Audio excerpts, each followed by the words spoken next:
यदि उत्कृष्ट कोटि का पातिव्रत हो, बहुत ध्यान से सुने, तो भगवान की प्राप्ति न चाहने पर भी पतिव्रता को भगवान की प्राप्ति हो जाएगी। होए सर्वोच्च कोटि का पातिव्रत, क्योंकि धर्माचरण का फल ही है आपकी प्राप्ति। पातिव्रत धर्म है नारी का, और उस धर्म के अनुष्ठान का फल है आपकी प्राप्ति। आप लोग कहेंगे कोई उदाहरण तो दीजिए। वृंदा जालंधर की पत्नी, वो भगवान को नहीं मानती, उसका भगवान तो जालंधर ही है, उसका सर्वस्व, उसका परमात्मा, उसका भगवान जालंधर है। यहां एक बहुत ऊंची बात है, जालंधर सदाचारी नहीं है। सदाचारी है क्या?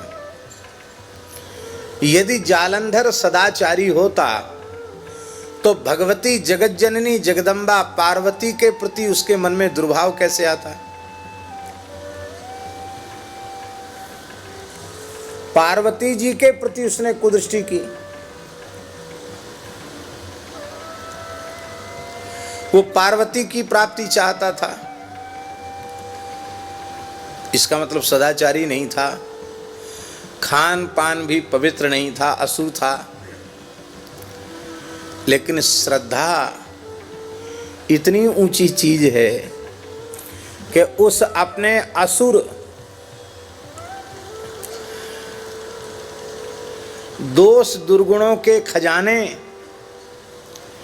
अपने पति में वृंदा को कोई दोष नहीं दिखाई पड़ता।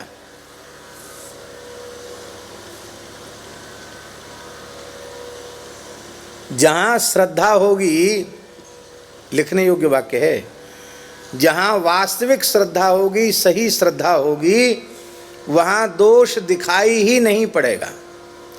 श्रद्धा में न्यूनता के कारण ही दोष दर्शन होता है।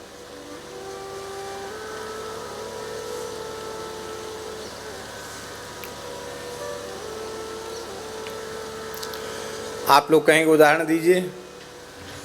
अब स्पष्ट तो हम नहीं देंगे, लेकिन जो विज्ञ हैं उनको संकेत में ही सब समझ में आ जाएगा।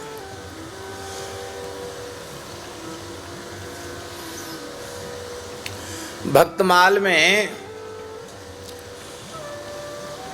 सुतबध हरिजन देख के दे कन्या आदर दियो,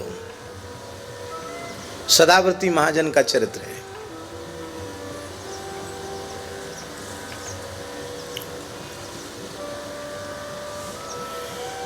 वैष्णव में, संत में परिपूर्ण श्रद्धा है उनकी, सदाव्रती महाजन की।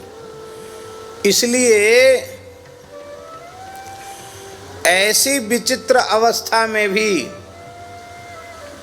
उनके भाव में, उनकी श्रद्धा में अणुमात्र भी अंतर नहीं आया। भक्तमाल ग्रंथ के प्रेमी भक्तमाल ग्रंथ में सदाव्रती महाजन जी का चरित्र पढ़ करके स्वयं अनुभव कर लें,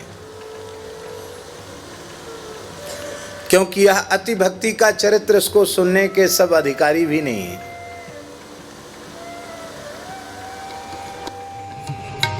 वल्लभ